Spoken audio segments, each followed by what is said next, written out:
I'll just go to the first slide. I'm from a secondary special school, and it's a special school for children with moderate learning difficulties.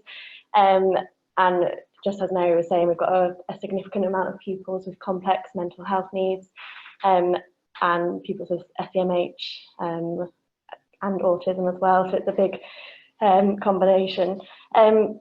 So within our school, we've got a lot of different therapeutic and supportive approaches to support the students at school, from art therapy to a pets as therapy dog, and we're doing yoga. And our lessons like Forest School really focus on, supporting pupils' personal and social development as well. But on top of that, I'm trialling in my class as part of something I've learned on the Emotional Health and Well-being project, the 5 Ways to Wellbeing. So this has been developed by the New Economics Foundation. So essentially, the actions suggested in this framework are taken, and if they're taken regularly, they can improve your well-being and quality of life, a bit like your 5 a day. So I'll just show you the 5 ways to well-being. So the 5 ways are connecting, and that could be connecting with others in conversation, playing games with one another, even just complimenting somebody on something. That's the first one. About being active, gardening counts, going for a run, lots of different things to get your heart rate going or to be outdoors and moving. And we've got taking notice, and taking notice is about taking notice both outwardly and inwardly as well. And we've got giving, so that's again giving somebody your time, a compliment, helping others, making a member of staff a cup of tea.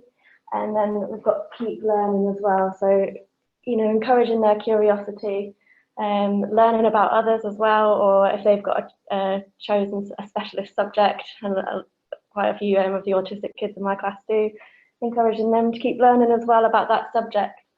I've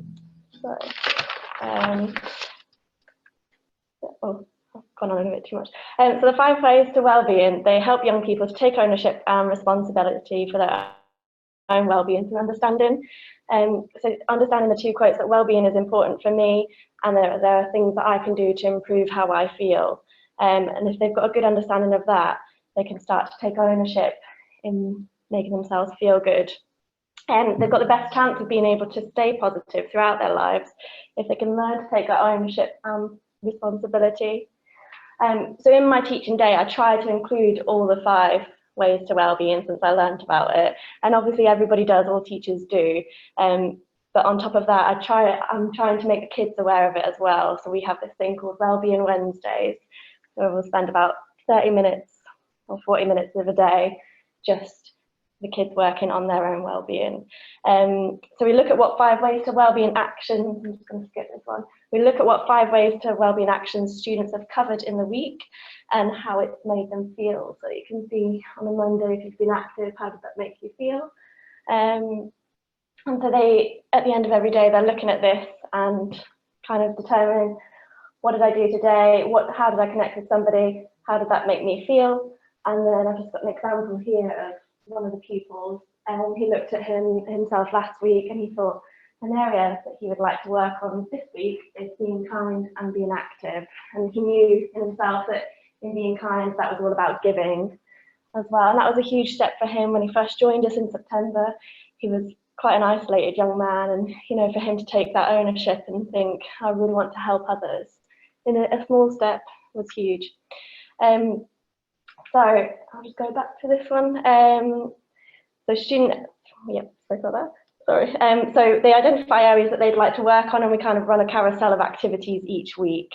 They don't just run riot and everybody goes and does the active category, because that would be a bit manic. So I got the students to think about what they would like to do as well, and that's part of their ownership. And it was to keep learning as well, like persevering in a subject. So learning about themselves and how do I persevere, and using new words. And then being active again, they picked some different things that they would like to do that they enjoy as well. And so they've really got that ownership of taking control of what makes them happy.